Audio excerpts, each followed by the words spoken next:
Welcome to Fan-Fueled Fiction. I've got a great video for you today, so let's get into it. The word robot stems from the Czech robota, meaning forced labor, and was first used in the 1920 play Rossum's Universal Robots by Karel Čapek. Robots are incredibly common in science fiction, and come in all shapes and sizes and colors, and we even are developing robots in the real world today. But few are as iconic as the robots in Star Wars, droids. Droids are mechanical beings with artificial intelligence so powerful that it can often pass for natural, organic, sentient cognition. They're ubiquitous in Star Wars, filling all manner of roles, from the astromechs like R2-D2 that aid in spaceflight, to protocol droids like C-3PO who are translators and masters of etiquette, to assassin droids, who can either specialize in stealthily eliminating a single target or, well, let's let the Old Republic assassin droid HK-50 explain. The function I perform has been referred to as wanton slaughter. There are countless different types of droids, some good, some bad, but during the Clone Wars, the most famous, or rather infamous, droids were those of the CIS, the Confederacy of Independent Systems. From battle droids to tactical droids, commandos to bodyguards, today we're going to cover every single CIS droid. The main foot soldiers of the CIS were the B-1 series battle droids. Slender, almost skeletal in design, the B-1 series were generally rather weak, had the lightest of armor, and had fairly low-grade AI, leading them to usually favor walking straight forward and shooting their blaster rifles unless they had more specific instructions. While they were somewhat inefficient, they were cheap, and thus could be easily mass-produced for forces of overwhelming numbers, such as in the droid foundries of Geonosis seen in Episode 2, Attack of the Clones. There were a handful of B-1 variants as well. The 631 models were even cheaper than basic B-1s and were little more than cannon fodder. B-1 grapple droids traded out the standard B-1's hands and blaster rifle in favor of specialized claws made of a lightsaber-resistant material to serve as basic anti-Jedi troops. They could also lift up to 10 times their own weight. B-1 heavy battle droids were modified B-1s that had heavier armor, E5C heavy blaster rifles, and a shield emitter on their chests to block incoming fire. They were still very slow, however, and their feet were vulnerable. They had a more advanced weapons and targeting package in their AI cores, allowing for more accuracy and better weapon handling than their more basic brethren. They could also be set in sentry mode, where they would stand still and lay down heavy fire with a Z6 rotary blaster cannon. They had a different paint scheme from the standard B-1s as well. B-1 rocket battle droids, sometimes called pod hunters, were specialized battle droids modified from the basic B-1 for the grisly purpose of hunting down enemy escape pods and destroying the inhabitants. They were equipped with E5 blaster rifles, rocket packs for easy movement in space, and fusion cutters used to cut through the metal shells of escape pods. They also bore an orange color scheme to distinguish them from other B-1 models. AAT driver droids, also casually referred to as jungle battle droids or Kashyyyk battle droids, were a variant of the standard B-1 and were painted with tactical green camouflage to blend into the jungles they fought in, as well as to mark their role as operators of the AATs, armored assault tanks. They also possessed comlink boosters, allowing them to receive orders from superiors and give orders to subordinates even in less than optimal conditions. Firefighter droids were modified and repainted B-1 battle droids equipped with heat-resistant armor plates, fire hoses to spray fire-repellent foam for large fires, and small built-in fire extinguishers for smaller flames. OOM series battle droids were the forerunner for the B-1s of the Clone Wars. Used extensively during the invasion of Naboo during the Phantom Menace, they looked very similar to standard B-1s but had different markings, and their intelligence was controlled from an orbital command ship, which meant that if the command ship was destroyed, all the droids it controlled would immediately shut down, an oversight that was corrected for the B-1 models. During the Clone Wars, many surviving OOM series droids served in commanding roles. There were a handful of variations of the OOM droids, such as commanders, pilots, and security forces, which were all differentiated by different color markings. The B-1s have evolved to cult status within the Star Wars fandom, primarily for their quirky and often goofy behavior in the 2008 animated Clone Wars series. Look, it's RB551. No wonder he got blasted. He's one of those older models programmed by a central computer. Not us. We're independent thinkers. Roger, roger, roger, roger, roger. Next are the B-2 series super battle droids.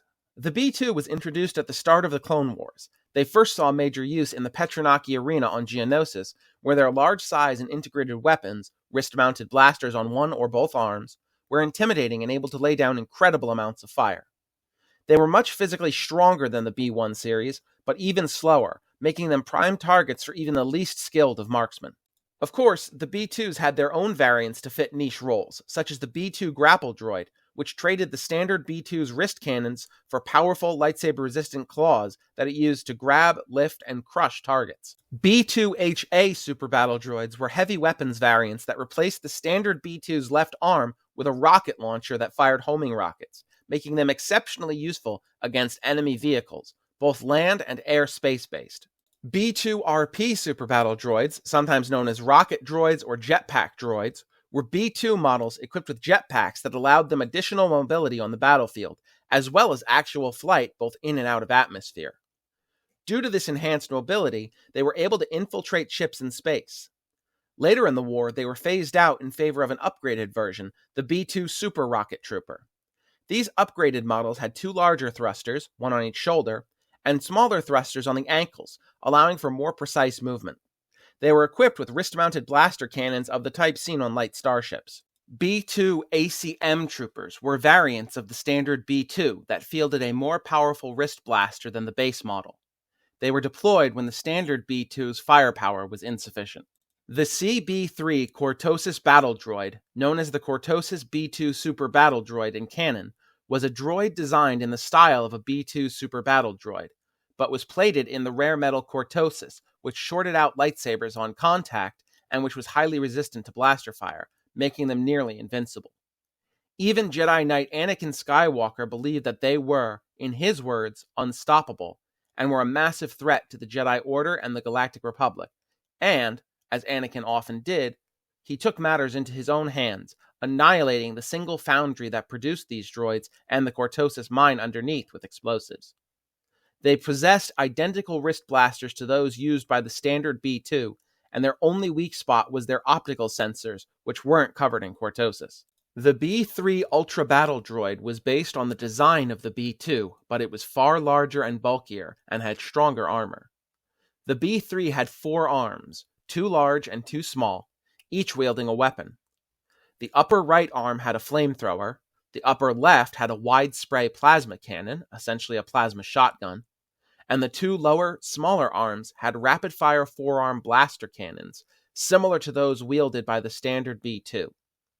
The left shoulder possessed a missile launcher that fired brilliant missiles, homing missiles with a highly advanced targeting system for tracking targets far better than standard heat seekers. It also fielded a density projector, a weapon similar in concept to a tractor beam projector that made the droid weigh 20 times more when activated and let it lock itself in place, which countered the droid's high center of gravity, though this made it an easy target for Republic heavy weapons. Droidekas, also known as destroyer droids or destroyers for short, and called rollies or rollers by clone troopers, were some of the most fearsome battle droids on the fields of the Clone Wars. Produced by the insectoid colicoids, their name came from the galactic basic word droid and the colicoid suffix ika, meaning hireling or drone. They were able to roll into a wheel shape for rapid movement across the battlefield, and upon reaching their target, unfolded onto 3 legs and activated a shield generator that blocked incoming attacks, while their twin repeating blaster cannons rained fire on the target. Master, destroy it!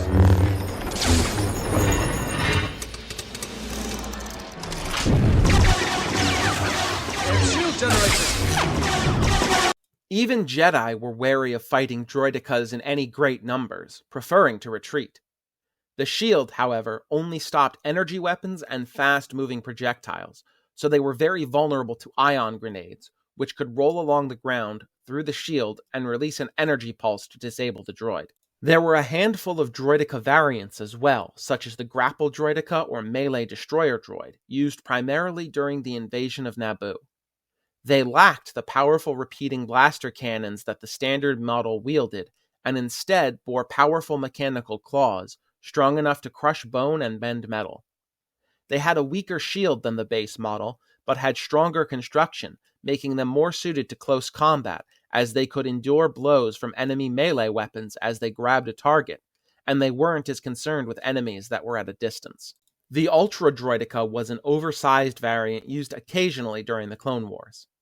Easily twice as large as the standard droideka, the Ultra had considerably more powerful weapons, comparable to those used on vehicles, but required far more energy to maintain its shields, so it often operated without its shield if there were other droid troops around to defend it.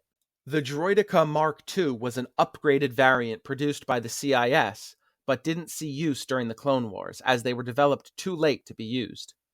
Instead, they were used by the Zon Consortium crime syndicate during the reign of the Galactic Empire. Also developed and used after the Clone Wars were the K3I buzzer droids, weaker but faster versions of the standard droideka with no shields, primarily used in a reconnaissance role. The sniper droideka, or droideka sharpshooter, eschewed the blaster cannons, instead fielding a single heavy blaster rifle. It had no energy shield, instead repurposing one of the metal plates used for rolling on as a shield that folded down over its face with a slot that the droid could fire through.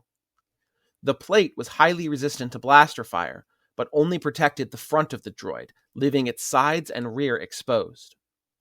While their rate of fire was significantly slower than the rapid cannons of a standard droideka, the shots were far more powerful. The sniper droideka had a very advanced targeting computer, and was extremely accurate even at long ranges, meaning that they fit the role of sniper support very well. Unlike most other droideka models, they could speak basic as well as binary. Droidekas in general tended to be extremely expensive, especially compared to B1s and even B2s, hence their limited use during the Clone Wars. T-Series tactical droids were specifically designed to serve as commanders of the droid armies. While they weren't built for combat on the front lines, they possessed intelligence far above that of the common rank-and-file battle droid, and thus were excellent as commanding officers, organizing massive tactical plans.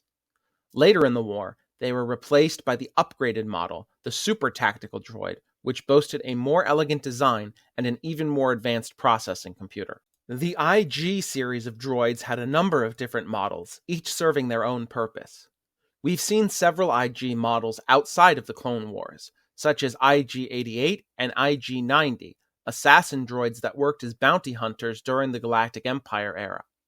IG-88 had a rather involved story in Legends, involving an attempt at galactic conquest by fusing its programming with the second Death Star, but this happened only minutes before the destruction of the Death Star, destroying IG-88 as well.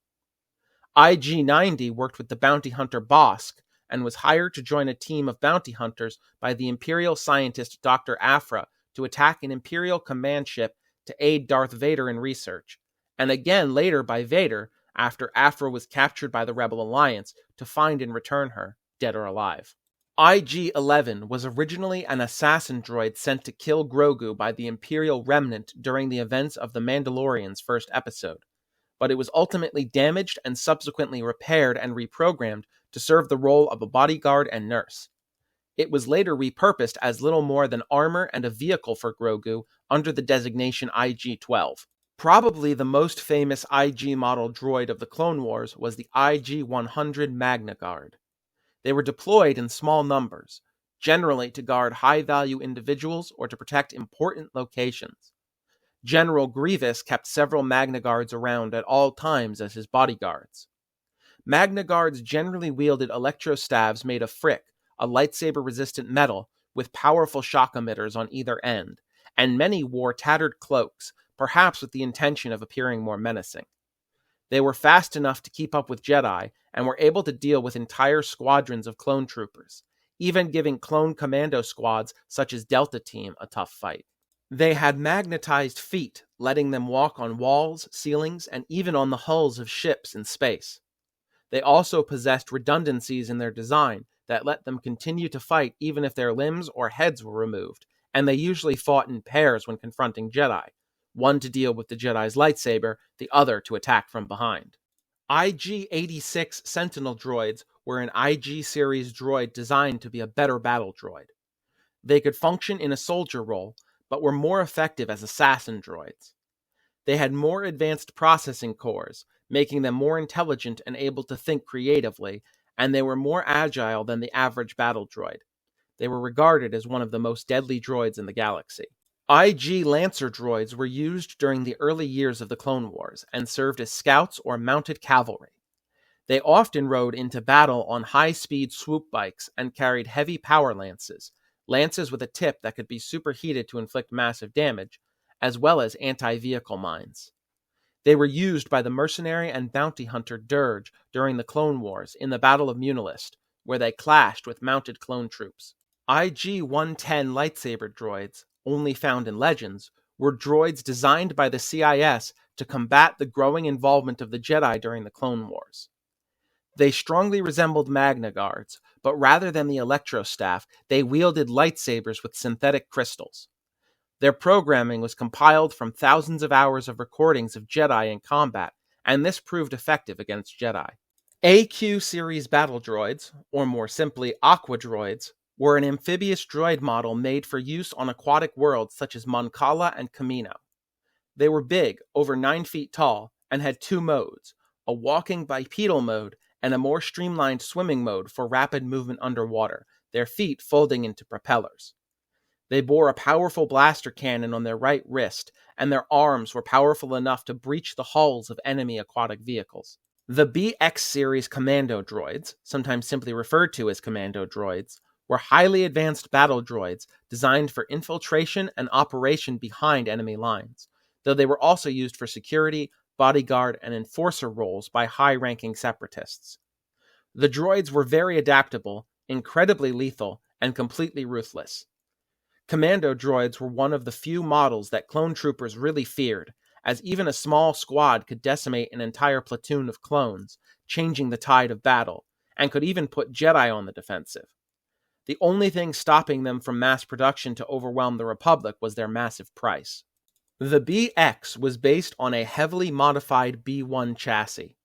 They were sturdier, used better materials, and had higher grade programming and parts, from their vocabulator, which could mimic voices, to their photoreceptors that could pick up much more than those of a standard B1, to their programming, which included combat tactics and battlefield awareness. Their more sleek design meant that they could wear clone trooper armor for infiltration missions, and their heavier armor plating let them withstand several hits from blaster rifles at range, though a point-blank headshot, such as by an ELG-3A blaster pistol, was instantly deadly. Commando droids were faster, more agile, and even acrobatic, able to react much faster than a standard B1.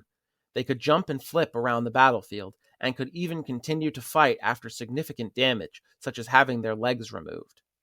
They were physically strong, able to lift a clone in their armor effortlessly. They were incredibly skilled in melee combat, and favored vibra swords in close quarters. One variant of the BX was the BX Commando Droid Captain, which bore unique white markings and served as field commanders for other BX series droids. The E522 Assassin droid was less of an assassin and more of a tank.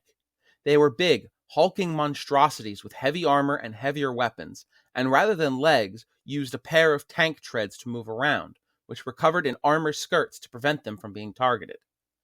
They had heavy repeating blasters, heavy ion blasters, and a rapid-fire needler gun rather than hands, as well as a mini-missile launcher on their back.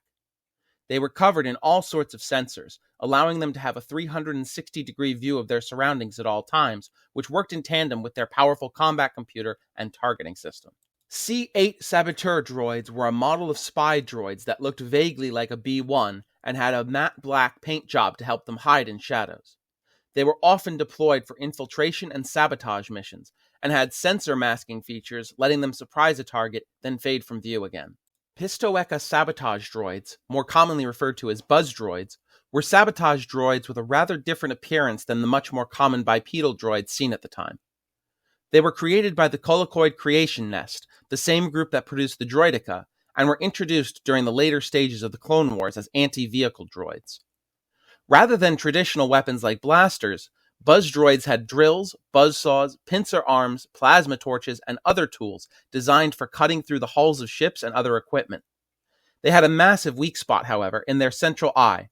A simple electric shock to this central eye caused a cascading system failure, immediately shutting the droid down. R2, hit the buzz droid, center eye!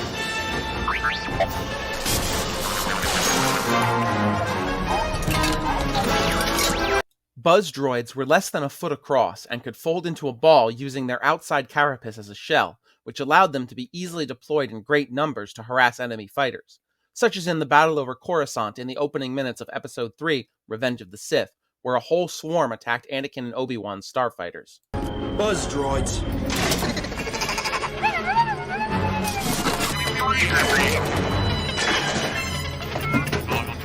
R4, be careful, you have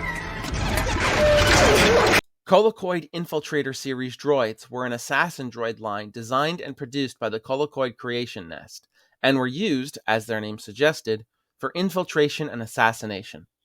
They had spindly bodies with 4 multi-jointed legs and long, sharp hooks at the ends of their arms. Their usual method of attack was to land on the hulls of starships, drill inside, then use an atmosphere generator to close the hole before the ship's crew were alerted to its presence. Then, using a hollow projected disguise, they would sneak around and quietly assassinate every crew member and passenger. While very effective at their job, they used a hero-static processor, which boosted intelligence and creativity, but carried the risk of the droid rebelling against orders or going rogue entirely. The LR-57 combat retail droid was used by the CIS, most notably during the Battle of Christophsis. They were bipedal, but very bulky and thus slow, which they made up for with their powerful quartet of blaster cannons. They had sensory antennae that leaned into their specialization as ambush attackers. They were able to lie in wait, dormant, under shallow ground, and when enemies triggered their antennae, they'd activate.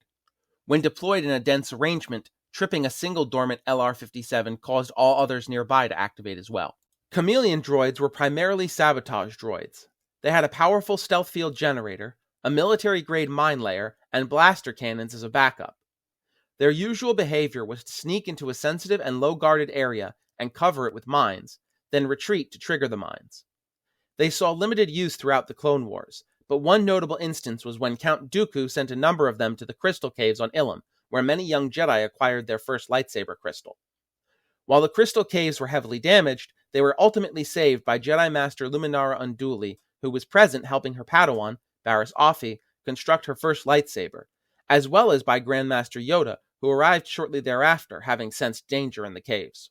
PK series worker droids were used as simple laborers for menial tasks, such as loading and unloading cargo, and general maintenance work on board CIS ships. They were durable and could fill many labor roles, including the aforementioned heavy lifting, but also tasks such as simple repairs, supply organization, cleaning, and taking inventory. They were not armed and were not intended for battlefield roles. Some bigger droids bordered on vehicles in terms of size and armament. The Harvester droid was a massive walker deployed on the planet Hisrich to harvest the plant life that contained high amounts of energy. They possessed powerful blaster cannons on their exterior. LM-432 crab droids were heavy battle droids used by the CIS. They had 6 legs and had variants that ranged from 3 to 20 feet tall. They used their legs to attack infantry, crushing and smashing foes, and had an additional pair of blaster cannons on their underside that were capable of both rapid fire and a more powerful charged blast. They also had a vacuum pump system integrated into their forward pincers, which could suck up and spit out mud to clear the way for following forces, or to obscure view or sensors of enemies ahead. This use, especially on swampy worlds, earned them the nickname of Muckracker. They were heavily armored, and could even pose a threat to a lone Jedi, though they had a glaring weakness, as they could not easily dislodge a foe that managed to get on top of them, and their cannons could not reach that angle. Octoptara combat tri-droids were 3-legged spider-like droids with long spindly legs designed to rain heavy blaster fire on targets. They were named after the 8-eyed creatures of the same name from the planet of Skako, which had a vaguely similar design to the droids themselves. They had 3 laser cannons, each equipped with a photoreceptor for precise aiming and a wide 360-degree view. One variant, known as a virus droid, was filled with a gaseous virus released upon the droid's destruction, which was extremely effective against organic enemies. Octoptara Magna droids were massive, scaled-up versions, which stood nearly 50 feet tall, around 14.6 meters, and replaced the smaller version's laser cannons with chain-fed launchers that fired rockets powerful enough to destroy a UT-AT, a heavily armored vehicle used by Republic forces. IG-227 Hailfire class droids were a model of droid tank that was iconic for its massive non-parallel wheels, dual missile pods, and blaster cannons. They rolled around the battlefield, launching their missile payload before returning to base to reload. Their rapid-firing missiles meant that they could contend with many of the Republic's light to mid-weight vehicles, and a concentrated barrage could even incapacitate a heavy vehicle. DSD-1 dwarf spider droids were heavy tanks that walked on 4 legs and bore a powerful central blaster cannon and a self-destruct mechanism. They were originally deployed in narrow mine shafts where dodging the main cannon's fire was much more difficult, leading to their other name of burrowing spider droids. The ADSD Advanced Spider Droid was much more dangerous, with powerful armor plating, a much stronger central blaster cannon resembling something seen on a tank, as well as a pair of missile launchers. They were capable of operating in total darkness, and while they were built for combat on uneven terrain, they were incredibly slow. This lack of speed did little to take away from the sheer lethality of this droid, as even clone commando squads feared them. After encountering their first ADSD, the leader of Delta Squad, RC-1138, said, "I sure hope we don't encounter many more of those." The droid's only real weakness was its central optical cluster, though it was able to shield that with armor plating that it could move in and out of position. The OG-9 homing spider droid was a 4-legged walking tank armed with a pair of laser cannons, one on top of the body and one underneath. Despite its unstable appearance, its legs were heavily reinforced, had powerful internal hydraulics, and had all-terrain footpads for covering all manner of ground. Its powerful beams could destroy entire groups of soldiers in seconds. Variable geometry self-propelled battle droids, also known as vulture droids, were droids specifically designed for dogfights. They lacked real arms or legs, though their wings could split and become rudimentary legs, and they were instead equipped with a number of weapons on their wings, including a pair of blaster cannons, 2 energy torpedo launchers, and even a buzz droid launcher. In large numbers, they could dominate a space battle, and they were designed with this in mind. Grand Admiral Thrawn said that their creators assumed that each individual vulture droid would not last long, so they were intended as swarming weapons, programmed to fly in and use all of the ammunition for their weapons as fast as possible to mitigate their lack of staying power. I'd now like to cover 3 rather unique individuals, starting with Mr. Bones. Mr. Bones was a heavily modified B-1 battle droid and possessed a uniquely violent personality. While he wasn't made for and didn't serve in the Clone Wars, he was built from B-1 parts and is a bit of a fan favorite. He carried an E5 blaster rifle and had several internally mounted weapons, as well as a powerful processor loaded with a wide array of information, from combat and assassin droid programming routines to martial arts recordings and even dance records from the planet Ryloth. ADW-4 was a mercenary droid hired by General Grievous to oversee operations on Hissrich during the Clone Wars. He carried a DL-44 heavy blaster pistol, the same blaster that Han Solo favored, and had enough skill with an electro staff to hold his own and even briefly overpower Mace Windu. He had jets built into his feet for flight and an energy blaster built into his wrist, and he was designed with a high degree of physical strength. He could survive being stabbed in the chest with a lightsaber, and, as a last resort, could detach his head from his body and fly away at high speed. He was ultimately destroyed by Mace Windu. Finally, I'd like to address General Grievous. While he was not a droid himself, rather a cyborg, he was the commander of all droid forces during the Clone Wars, only taking orders from Darth Sidious and Count Dooku. Grievous was once a Kaleesh warlord, born Kaimain Jai Shilal, and a formidable warrior. His evolution into the feared General Grievous was rather tragic. Count Dooku's agents, on Darth Sidious's orders, sabotaged Grievous's shuttle, resulting in a near-fatal crash. Grievous was offered conversion into an advanced cybernetic being by the Sith, and he accepted. Only his heart, lungs, brain, and bits of his face survived, placed into a powerful robotic body which he improved over time. Grievous quickly became a skilled lightsaber duelist, trained by Count Dooku personally, and became one of the most prolific Jedi killers in galactic history. Grievous hated the Jedi, as he felt that they abandoned his people when the Kaleesh were under attack from the Hukk, which directly caused the death of the woman he loved.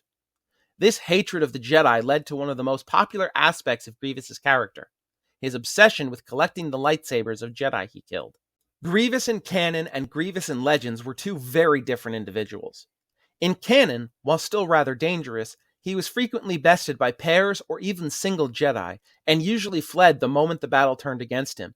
Even young Padawans like Ahsoka Tano could, at the very least, hold him off, and in the 2008 Clone Wars series, he was often more of a joke character than a legitimate threat.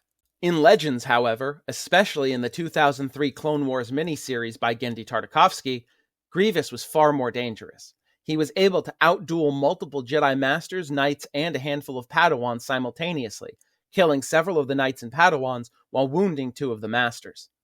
In one particular battle, he demonstrated not only his raw speed, but also his agility and dexterity, grabbing and throwing Jedi around with his feet, releasing his blade and catching it to dodge strikes aimed at his hands, and easily dodging and countering attacks from both Jedi Knights and Jedi Masters such as Shaak Ti, Aayla Secura, and Ki-Adi-Mundi.